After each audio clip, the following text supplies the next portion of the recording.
Happy New Year, everyone. Although the holidays are over and 2016 has kicked off, the last remnants of Christmas lives on through baskets and lights. These stories and more coming up as Lawndale Living, the first edition of 2016, begins right now.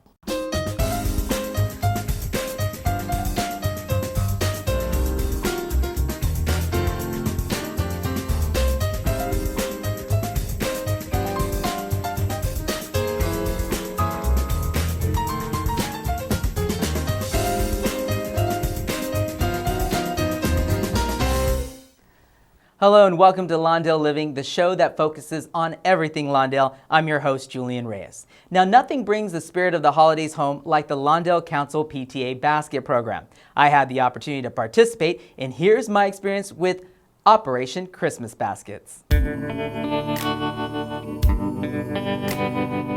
I get a lot of joy in doing this because there's so many people that are in need and do not get help. I like to do this because people who don't have enough money to buy their family any Christmas feast, they would definitely need this. We will be taking care of 100 families this year that live in Lawndale, and out of those 100 families, there's probably about 350 children, and then we'll also take care of 10 senior citizens. Statements of giving and love kicked off the Lawndale Council PTA's annual Christmas basket program. It means, we're sharing what we have with one giant family. Nobody goes hungry. The significance of this event is to make sure that all of our families are able to have a meal for the holiday season so that no one goes hungry. So that's why this event is very important to our community. More than 80 volunteers came together to push the basket making assembly line into overdrive. They're separating the food that's been donated. So all the corn is put on one table, the beans are on another table. There's a crew outside getting the boxes ready for each family. The boxes are all coded. We have no idea the name of the families. We just know how many people are in the family. And those are going to be put out shortly, and then people will take the corn and distribute it among the 100 families and the senior citizens. Mostly I sorted the cans and I made sure everything stayed in line, and I think that this is a good opportunity to really show who you are, and people who come here are really dedicated. I liked trying to find where the vegetables and the fruits were after taking them out of the boxes. The families that benefit from the drive are chosen by the school social workers who work closely with these families in need. I just think it's a good opportunity to help out the people who are less fortunate. Also added to the baskets are toys for kids of all ages. Some of the people that come here tell us this is the only toys that their children will get for Christmas because they've lost a job or, they're homeless. Usually toys are for younger kids. However, we specify that we have, difficulty getting for older, young adolescents or teenagers. So they really go out of their way to make sure that there's either games, board games, or age-appropriate toys for some of the older kids that it's a lot tougher to get toys for. The one thing everyone who participates in the basket program agrees on is giving back to the community truly fills the heart.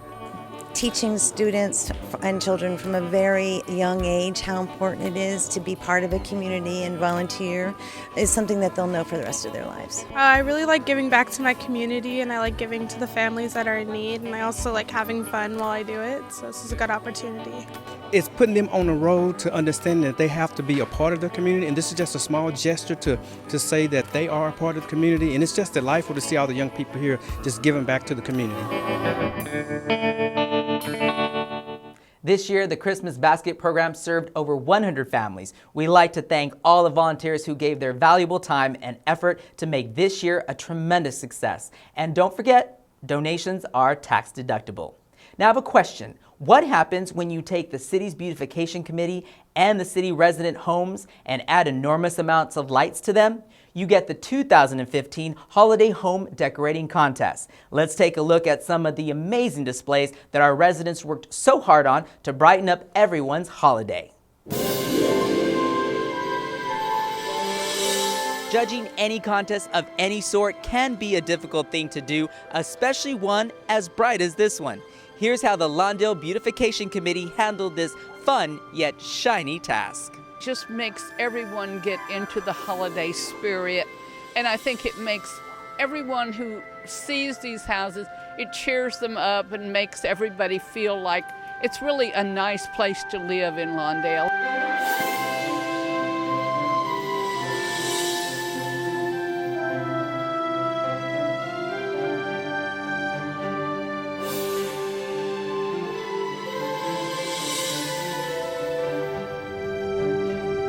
it is difficult. That's why we always want to have 4 or 5 people at least judging, because we want to give a fairly objective viewpoint. And so, but it is difficult sometimes, but we do have various categories, so that makes it a little easier. We have the animation category, which pretty self-explanatory, everything that's animated.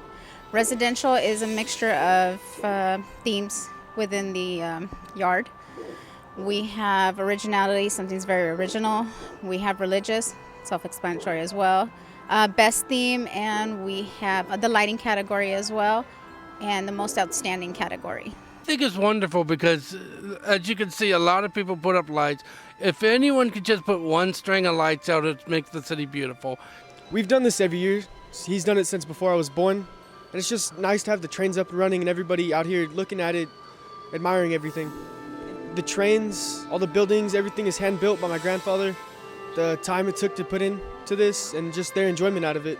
We have an award ceremony in January where everyone who participates comes and either gets a certificate or an actual plaque. Because it's beautification, trying to beautify our city, trying to point out the nice things out in Lawndale, trying to get our residents to try to keep their city nice, clean, beautiful, be proud of their city.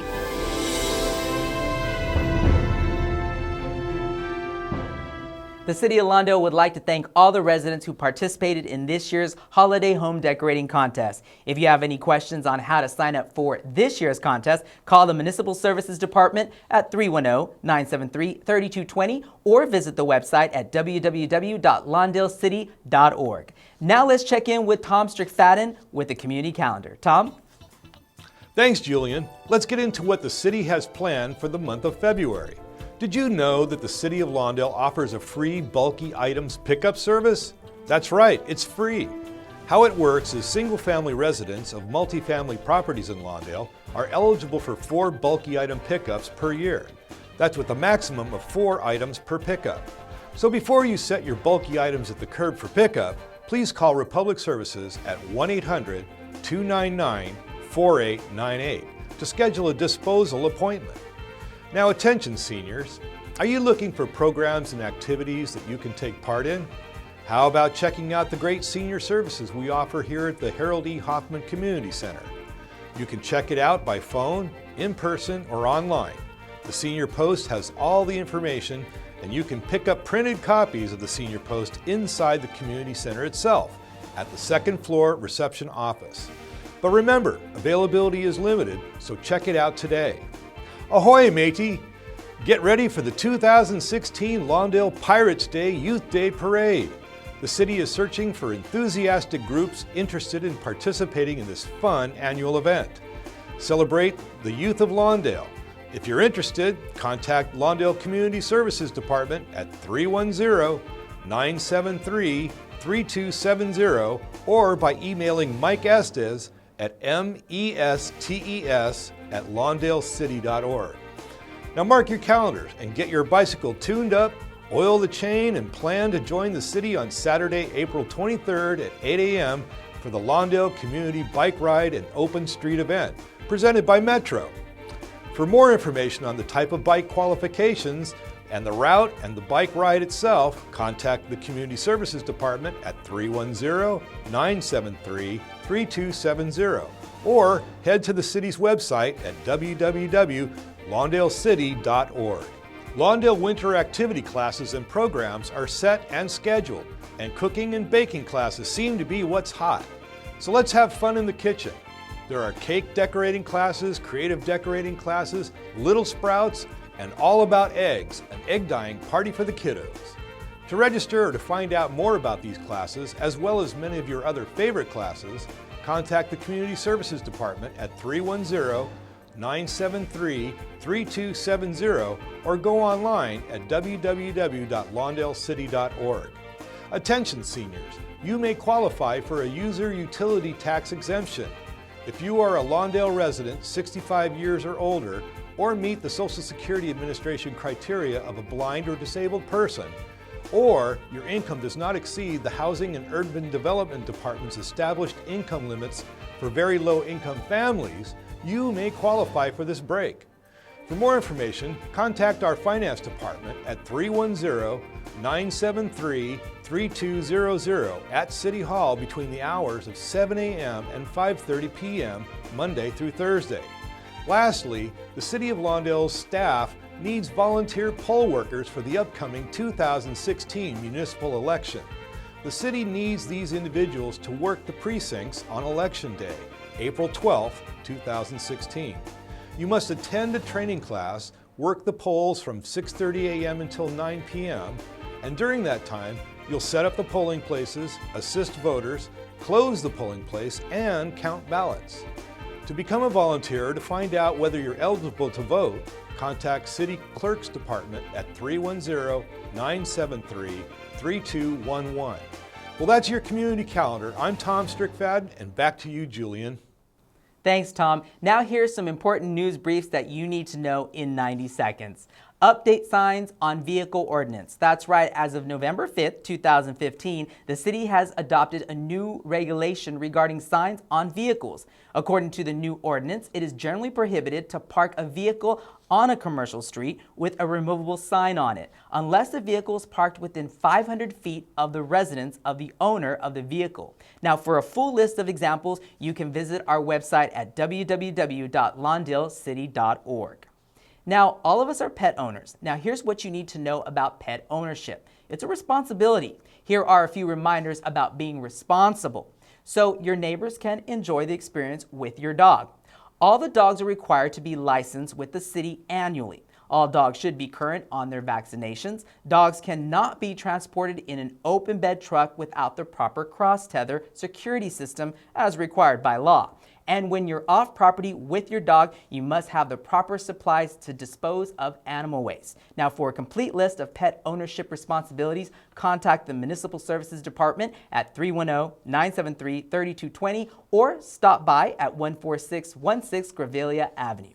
Well, that about wraps up this edition of Lawndale Living. If you'd like to find out more about any of the programs you've seen on today's show, give us a call at 310-973-3200 or go to the city's website at www.lawndale.city.org. And if you have any ideas for an upcoming episode of Lawndale Living, or you have any questions, you can give us a call at CityTV at 310-973-3259 or email us at citytv@lawndale.city.org. Remember, you can always find out when a show will be on by going to the CityTV program guide at www.lawndale.city.org/TV guide. This will give you a complete list of all the great shows on Lawndale City TV. And now you can catch us on YouTube. Just go to YouTube and search Lawndale City TV. For all of us here at Lawndale City TV and City Hall, I'm your host, Julian Reyes. Happy New Year, and we'll see you next time.